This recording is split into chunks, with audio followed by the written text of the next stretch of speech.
Darren.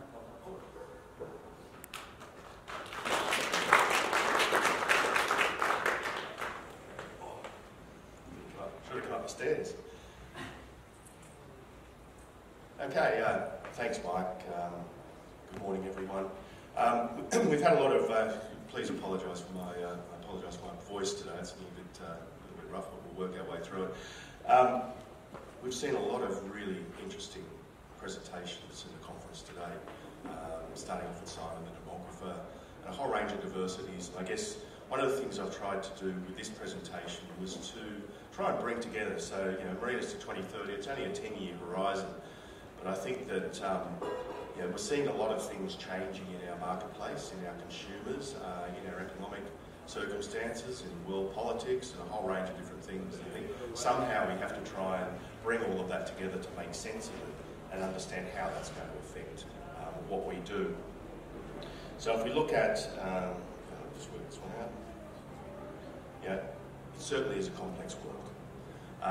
And I'm not going to try and distill all of those sort of parameters that come to play, whether they're pervasive or otherwise. But if we look at it and say, I think that there's a few things that we need to separate. We need to look at things that are long-term trends. So we've had demographics, climate, things that happen over the sort of 10, 20, 30, 50-year type of horizons. We then need to look at influences, emerging technologies, things that change rapidly and change behaviours. And the last part, of course, is shocks. Market corrections, natural disasters, a whole range of different things that that come out of nowhere that influence policy or direction or strategies and things like that. So in looking at any projection forward, we actually have to get a bit of a balance between all of those three things. But the pace of change, it's a common statement to go, oh, the pace of change is accelerating and all of those sorts of things. I think one of the things that we collectively find is that we forget how significant the changes are because we adapt to them.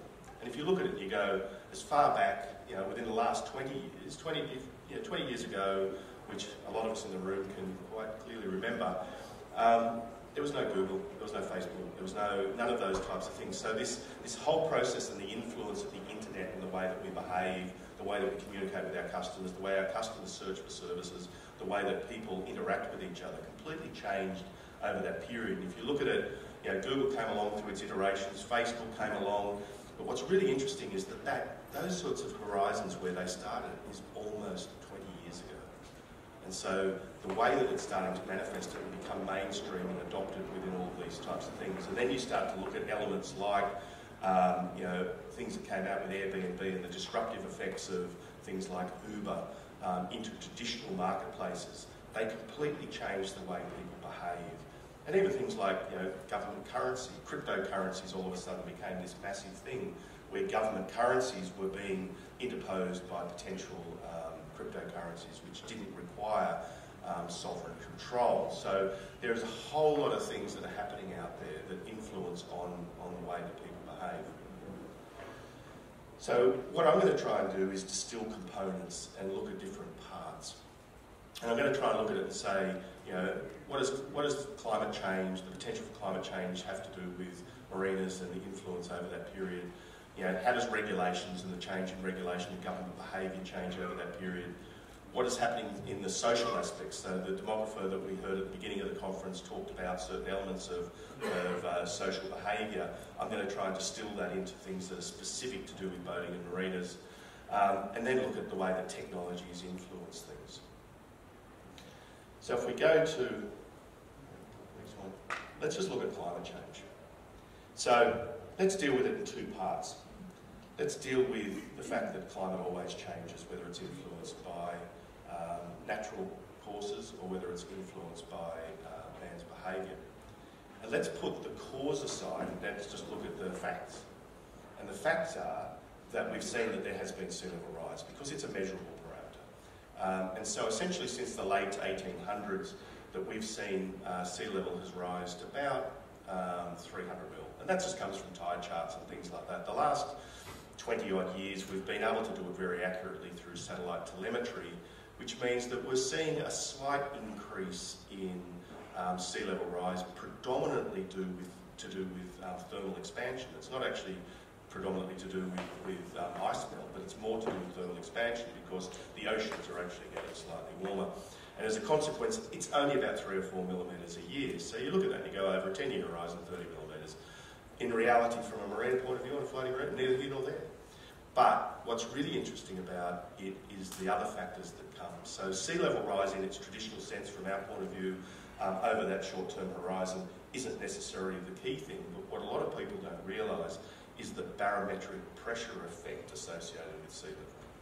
And so if you look at the chart at the bottom, it shows the differential between a storm in the Southern Ocean with a barometric pressure of 970 millibars compared to, say, a high pressure system of 1022. What actually happens is the oceans are flat.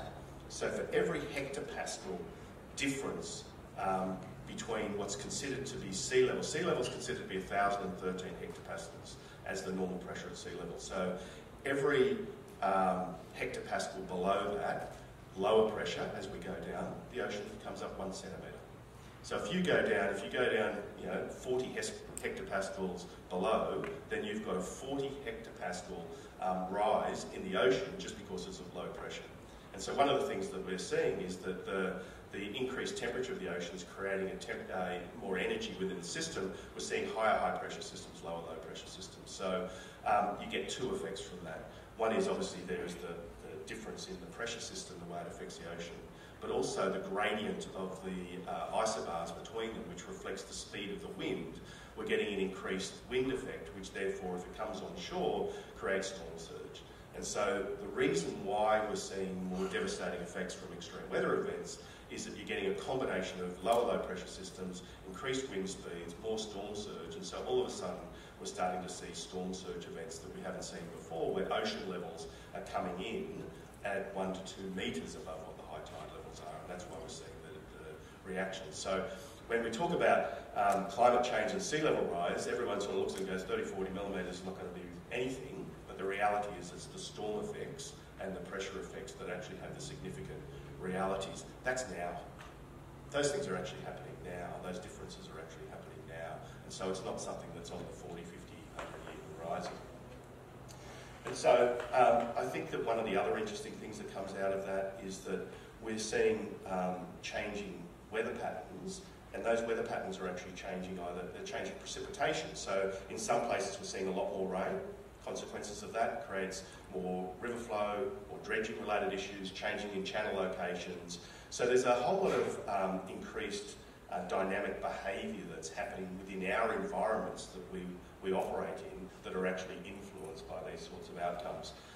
The other factor, of course, is the windier it gets. It's great if you're a sailor, but not necessarily if you're trying to berth a boat in a marina. So we just have to be cognizant of the fact that there are potential implications that are going to flow from these things.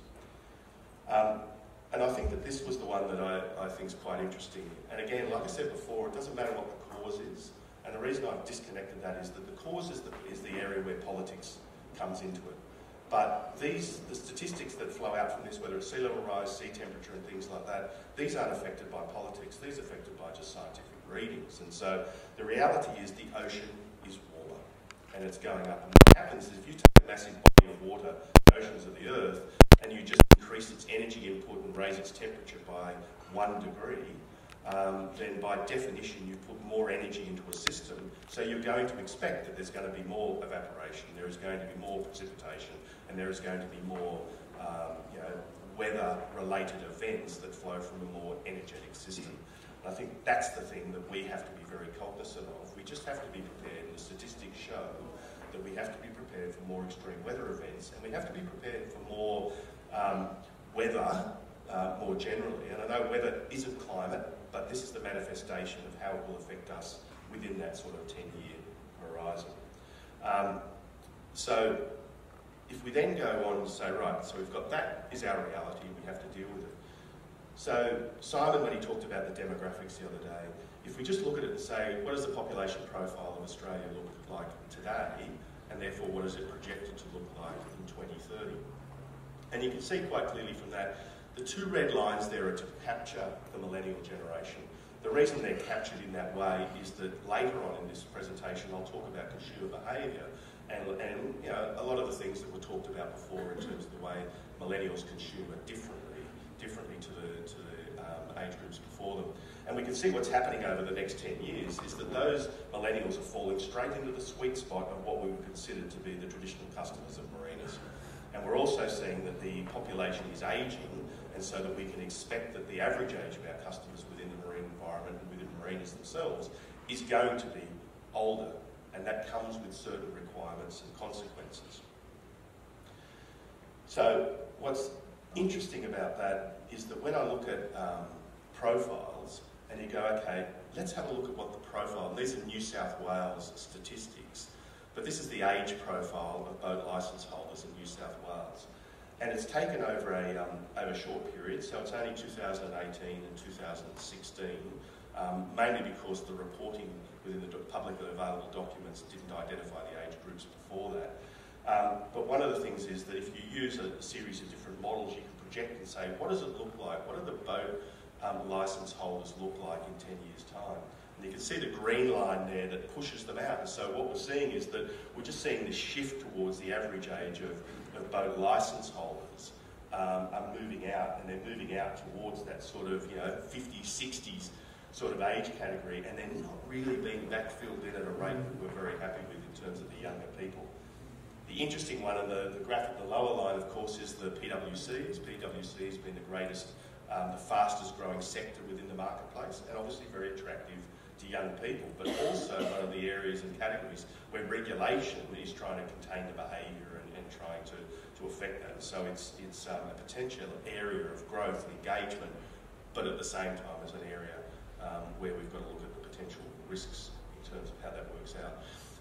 The other thing that's interesting, and I didn't bother bringing the sort of detailed breakdowns to it because Simon had raised it as well, but the largest proportion of immigration that's coming to us is from China and from India. And if we look back at it and say, particularly importantly, over our population growth, 62% of the population growth is actually coming from immigration. We are seeing a significant cultural shift. And the challenge that we've got is a lot of the people that are coming from those countries, they don't have the same cultural, natural affinity with the water. And so we have to create aspirational aspects to then all of a sudden be able to overcome natural cultural affinity to actually create new outcomes and new integration as to how our lifestyle fits with those cultures that are coming to our country. And the last part before I move on is that, of course, 85% of licence holders in New South Wales are men. Only 15% are women. And that's clearly something we have to really have a good understanding of, because it's certainly not reflective of what it's like with car licences. And I think the session yesterday about how do we engage with women and bring more women into both boating and to the marina industry is a serious issue that we have to address. And I think the reality is that it's our perception. It's the perception of the industry, the perception of the engagement, and the fact that in a lot of senses it was seen as a traditional male behaviour. And I think that one of our problems is a lot of our communication still carries that message both directly and subliminally. And I think that's an area where we have to change our language. Because the reality is, if you look at that, if you say, what's the easiest way to be able to grow our market? Well, there's 35% of the market that's not engaged with our industry as we stand today, and for no reason. And it's something that we just have to look at to say how we can actually grow that and build into it. So, social behaviour change is a really interesting one. So if we look at Australia in particular, the urbanisation of Australia and its population growth predominantly within our Australian cities. So we look at our reality. The reality is that it won't be long in the city of Sydney, for instance, where I live, that there'll be more apartments than houses. Our target market, the people we are trying to build into our industry, are actually coming from that millennial group. They're the people that we need to bring in. They're our customers of the future. They don't live in houses, they live in apartments. They live in apartments where they're lucky to have a car space for their own car. Sometimes they don't own a car, and they certainly don't have a car space for their boat. So, traditionally, people owned a house, quarter-acre block, plenty of room to have the car, the caravan, the boat, the second car, the third car, and every other toy. That's not how we live. And that's not how our future customers live. And it's a significant issue for us, because this is why there are drivers that say it's just a physical impediment. How can you afford to own a boat? And then you look at it at the same time and you go, they're likely to have rented that apartment as well. A, they might be able to afford the house or the apartment, but they also don't necessarily want the commitment. And so, if they're not going to actually buy somewhere to live, they're certainly not going to buy a boat to put in place where they can't actually put it anyway in the place that they live. So we've got these sort of social behavioural changes that are actually affecting the way that people behave, and so we have to find new solutions to get them going. So technology, of course, is an enormous enabling factor, and we will see over the next 10 to 20 years pretty dramatic changes. The electrification of things, if we see automation, various other elements, we're really at the cusp of it. But the things that we are really seeing, I think, is the thing that's key, is what are the things that are really going to affect us within the marinas. So we had the guy, Bjorn from Vaux, come along and talk to us about different things that are happening. Automation is certainly going to be something that's going to have a big effect on, certainly motor vehicles, and I think in reality it will be something that will have a significant effect on boating. There's been a lot of discussion about one of the challenges associated with the way things go forward. If we're trying to get more people to come and use boats, and a lot of people don't want to go through the process that the baby boomers did, which was buy the small boat and buy a bigger one, buy a big one, buy a bigger one. They want to go straight to the bigger boat. So there's a skills gap, and then all of a sudden, how do we deal with that skills gap? Well, technology enables us to deal with that skills gap. Electrification, that's going to be a huge issue for us, because at the end of the day, there will be a transition to hybrid and then to electric motors within boats. It has to happen. It's not a matter of if, it's a matter of when. And so how are we going to deal with those loads? Because the only thing today that holds electrification of boats back is battery power density. It's just that battery technologies are not adequate to enable boats to be able to hold enough power to get the distances that they want to get. So it's battery density. But when we know today that every single car manufacturer in the world now knows that electrification is the key to the future, the amount of money that's going into R&D on those sorts of technologies is massive. It's just a matter of time. I think over this horizon, this 10-year horizon, we'll see massive breakthroughs in that, and it'll be very quick catalyst, because our owners will go, well, I drive an electric car, why can't I drive an electric boat? And all of a sudden we're going to have those sorts of implications. The third part is that we've seen that the mobile phone, we've seen this enabling, and where we're really at today, and the posters of these are the Airbnbs and the Uber, but it's the C2C economy, the consumer to a consumer economy. Often the businesses are left out of it, and you've just got platforms that connect consumers that enable them to come together. And so people's behaviour is affected by that, and so they'll be expecting to be able to do it within our facilities. Oops.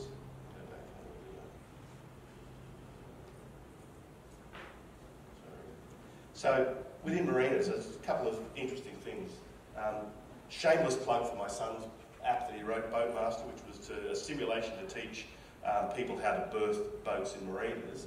But we're seeing that technology enables. So my example on this is there's an 18-year-old who could write an app in his bedroom to teach people how to berth boats in marinas. So the technology available now is amazing, that people can actually produce outcomes on phones, handheld, to be able to do these amazing things. But you look at the main players in the marketplace, people like Raymarine, Volvo. So Raymarine's just recently identified a product called Dogsense. And the concept behind that product is that it creates a virtual bumper around the boat, which uses automation processes to help people berth. So it's not dissimilar to what we all have in our cars now, with parking sensors and automation and all of those sorts of things. And what's fascinating about it is that, that in reality, boats are actually quite easy to control through automation, because they exist in a two-dimensional plane. You can have balance, stern thrusters, pods, and all of these sorts of things. They can be moved in any direction. It's just the difficulty associated with a lot of people have coming in environments where you've got current, wind, and various other things. It's the number of variables that inexperienced people have difficulty dealing with berthing a boat.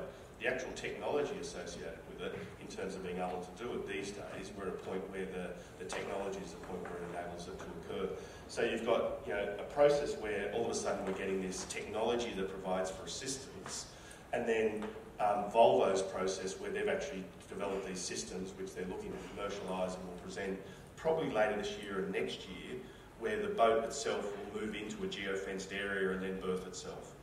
And I think those sorts of things are going to be really key to part of what the future is, because if the future really is more people boating on less boats per person, in other words, multiple people wanting to to go boating on larger boats as their first boating experience, we're going to need to have ways of being able to enable it to them, because the biggest challenge, and we see it in our own environment, is that often customers take their boat out, but all of a sudden their boat usage starts to slow down, and the predominant reason being is they're just a little bit nervous about getting it back in the berth at the end of the day. And it really is a big challenge for us to keep them engaged, particularly if they've bought a boat that's bigger than really their capability, because they haven't had that learning curve. So clearly the future is electric. And I think one of the things that's really interesting is I wonder whether or not the opportunity exists as we go down the track, in that whether or not boat design will become to the point where clearly boats do spend a lot of their time idle. Even if they're in a share boat scenario, they still spend a fair amount of time idle, sitting there with the potential to generate electricity from solar panels on the boats themselves. So, could there be a scenario where boats with solar panels start generating electricity that puts back into the grid that actually provides power for the marina? Do we get to that sort of level where the boats themselves become part of the solution to the electricity demand?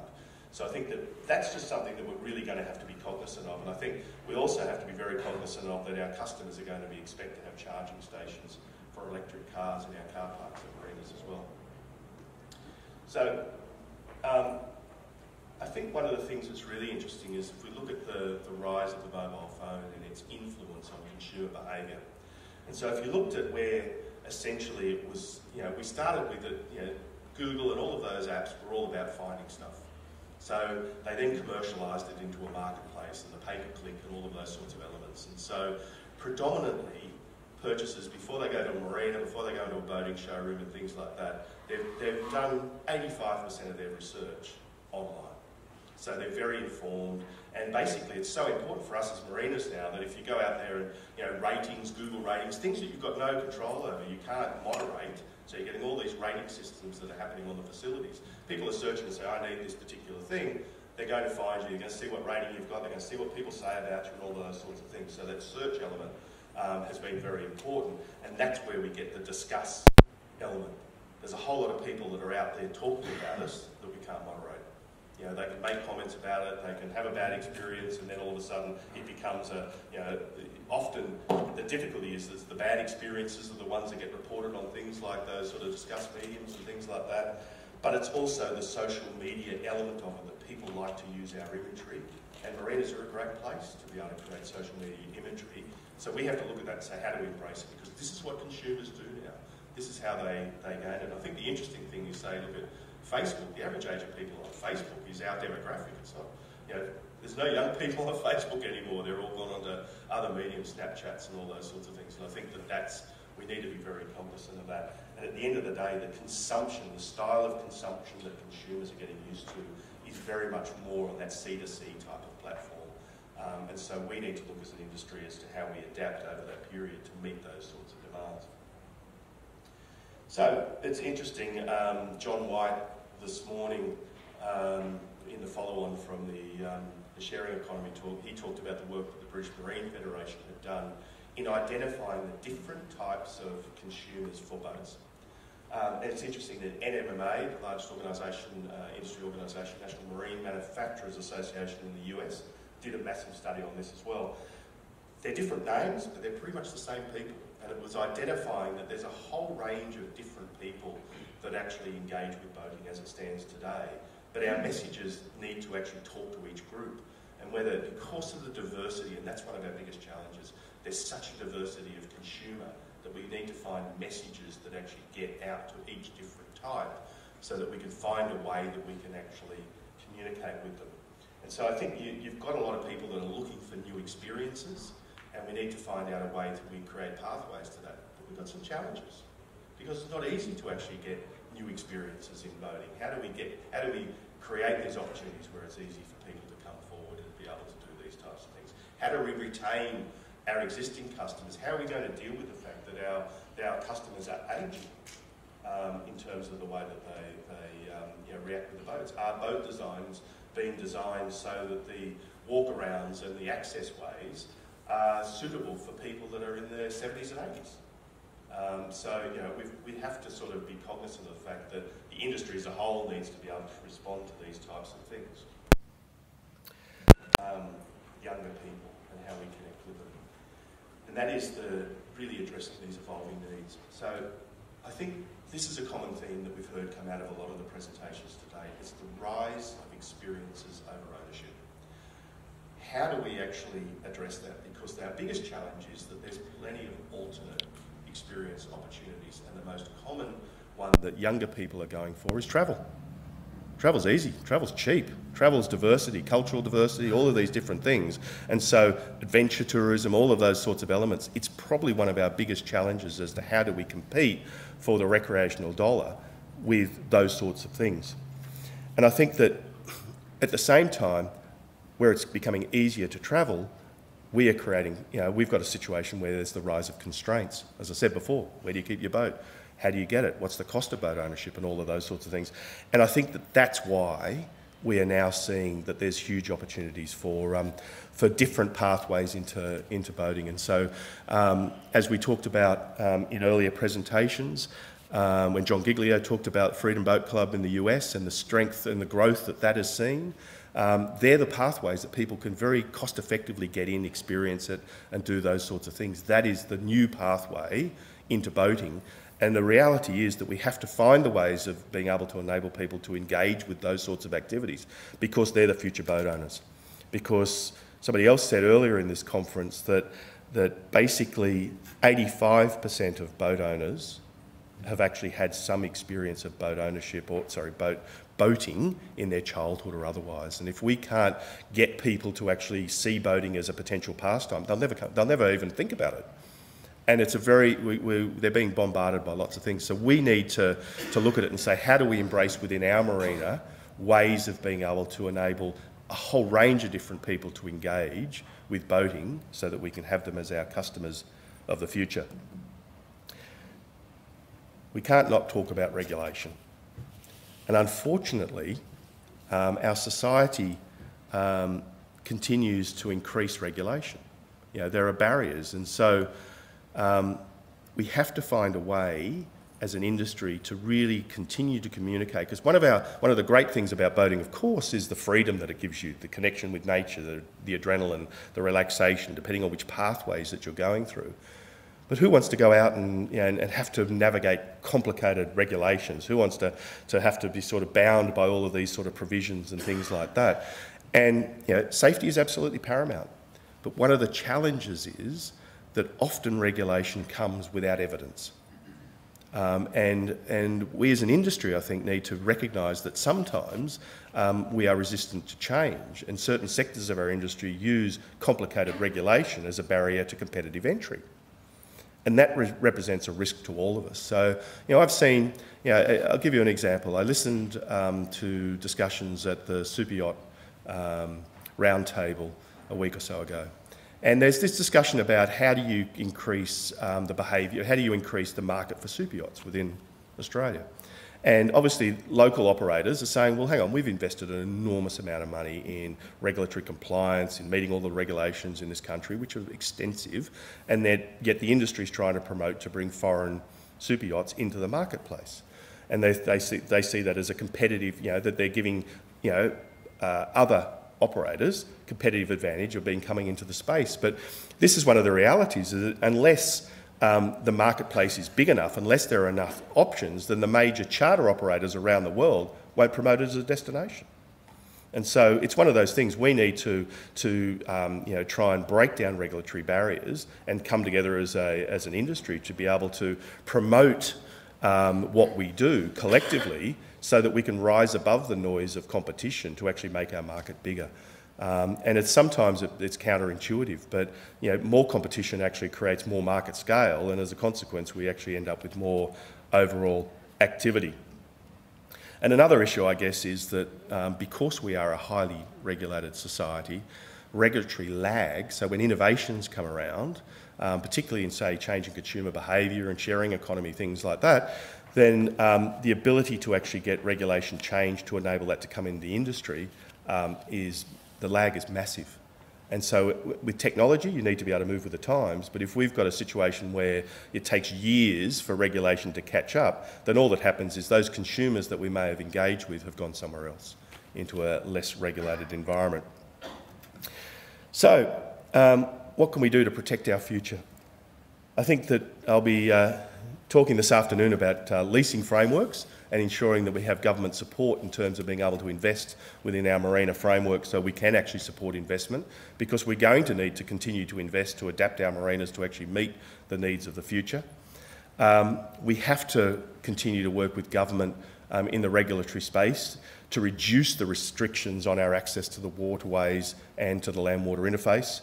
And we have to work with government to adapt to the changes in consumer behaviour to make sure that there's no regulatory impediments to us actually embracing those changes. Because at the moment there are massive regulatory impediments to actually embracing some of those changes. So I talked about superyachts just momentarily, but it's one of those things that's really interesting. And I sort of had this discussion with a few people that governments often look at the boating industry and they look at the marina industry and say, why should we help you guys? You're just dealing with the elite end of town. They're all the rich people. We're not really interested in them. We're about, we've got other issues to work with. This doesn't work for us.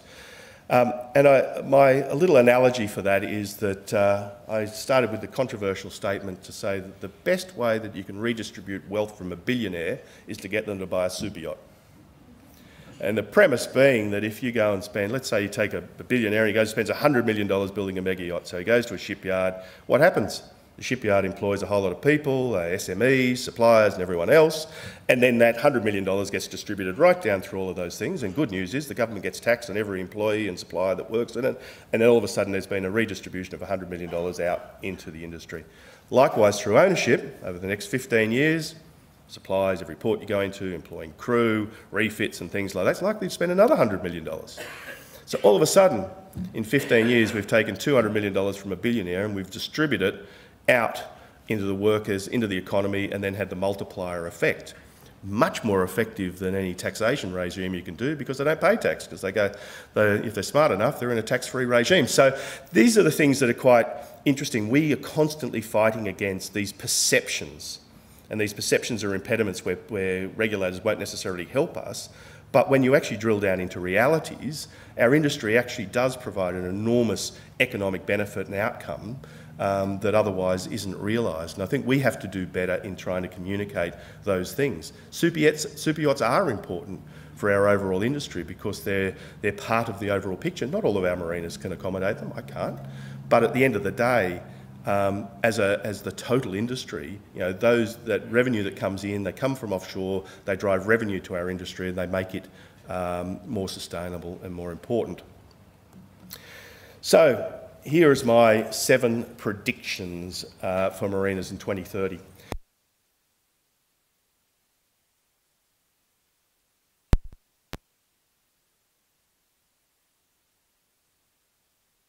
Per boater. And so essentially that just means is we're just going to see an increased occupancy and utilisation of boats. Now that has implications, both positive and negative. Obviously the positives are that we're going to see more customers coming to our marinas, more consumption of fuels, and various other concessions that we actually have at our facilities.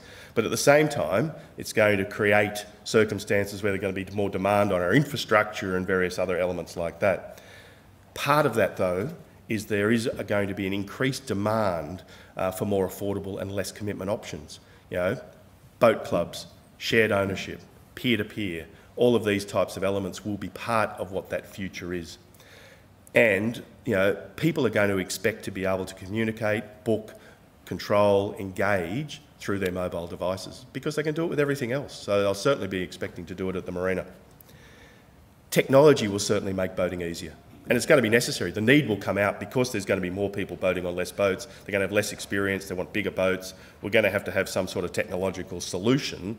Otherwise, it'll be chaos. But in reality, I think that technology is already there and the market demand will drive it. The really interesting one is, if we watch the trends in the next 10 years, average marina customer is going to be over 65. And so what does that actually mean, in terms of just the mobility-related issues and a whole range of different things? I don't know how you guys find it, but probably the most utilised car spaces in my marina have to be the disabled ones, because so many of the older customers have got disabled parking permits. And so do those sorts of things change over time, and are we going to see the need for parking solutions, or will technology overtake that? I think there's going to be this hiatus period. Eventually we'll see some form of automation in terms of cars, but not necessarily that might occur within the ring fence of central cities, but outside that marinas may not. So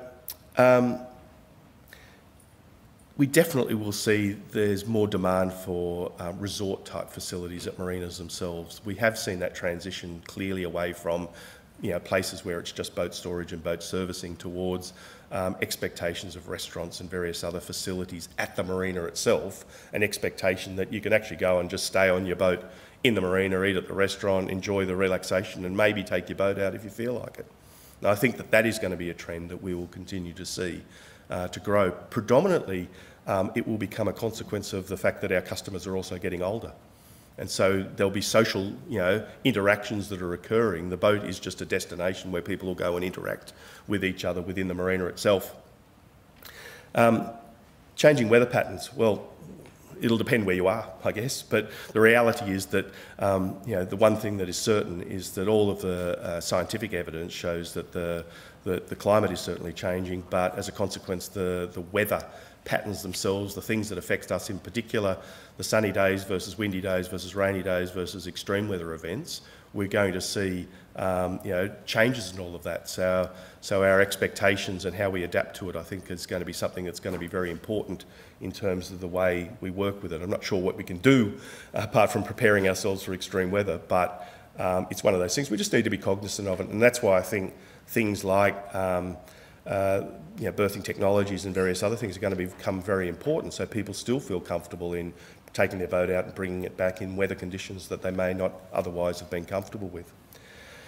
The sixth one, electrification. Like I said before, it's just a matter of when, not if.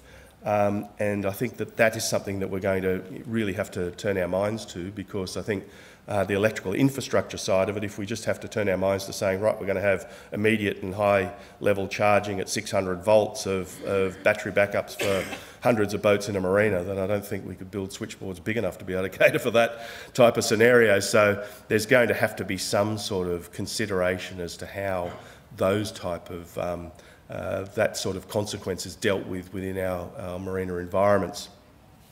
And I think the last one, just to do with superyachts, is interesting in that I honestly believe that there will be development over time if we can get the regulatory changes right within Australia, that the South Pacific and Southeast Asian area can actually be a cruising ground to rival the Med and the Caribbean as a destination for superyachts. So a lot of the conversations I've had, particularly in Europe, is that they're a bit tired of the intensity associated with a lot of the areas in Europe, and there's amazing sort of pristine cruising grounds, and consequently I think that will actually have quite significant benefits to our industry, because it will drive more demand for skilled workers, give us more of an opportunity to then be able to build better pathways for shipwrights, marine mechanics and various other things because of the consistency of demand.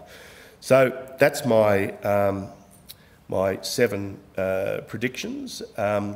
I've got a short poll that we're going to do, and I've just picked a few influencing factors, and it's really just to take, I guess, the temperature of the room. I've only picked a few, so there's obviously any number of influencing factors on the marina, but I'm just interesting as to what the temperature of the room is, as to which you think are probably the most important ones going forward. So if we could maybe throw that. Sorry? Oh, sorry.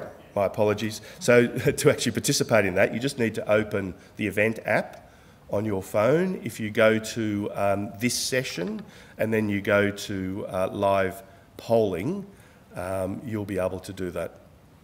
So we'll just give you a minute just to get into that. I must be too old, perhaps. Embracing the technology.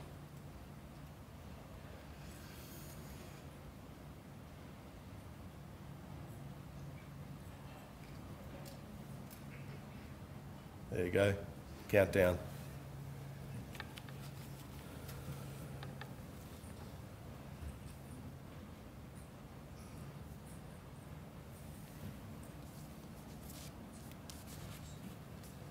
Hey, Mike.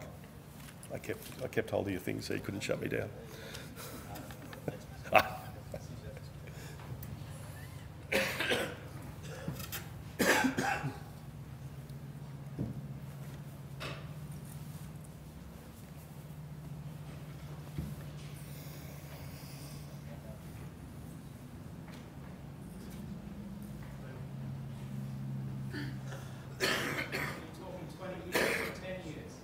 Sorry? Are you talking 20 years or 10 years? Oh, 10, 20, whatever you... Future.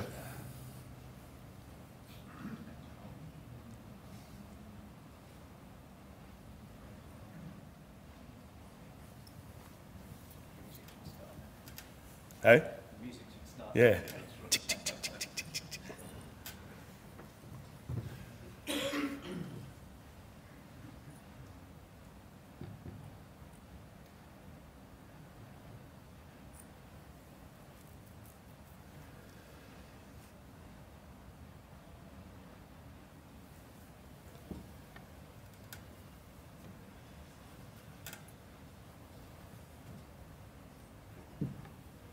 There you go. That's very interesting. So 64% of us think it's the biggest influence will be changing consumer behaviour and expectations. And I have to say that would certainly be my view, because I think that's probably the single most challenging element that we're dealing with, because it's completely different to the business models that the marine industry has sort of acted upon in the last 20, 30, 40 years. And so that actually is a really interesting one. And I think the second one there being the ageing boaters. I think if you start to combine those two together, then you can see that there is a certain dynamic associated with where we're going. So that's the end of my... sorry? Ask the moderator how many responded. Yeah, how many was... What's that a sample of? Can't tell me. Why? Because they don't know? Or? No, it doesn't. Just we wouldn't know. Doesn't. Put their hand up who responded. Yeah, pretty solid. Solid. Yeah, awesome. Thanks. Okay, any questions?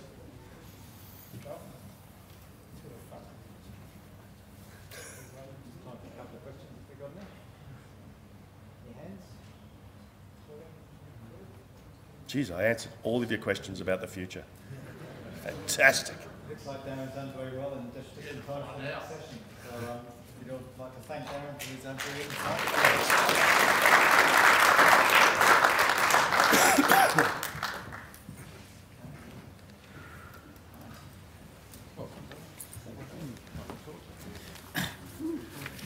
Just time for a quick change over a minute or so, and then we'll be into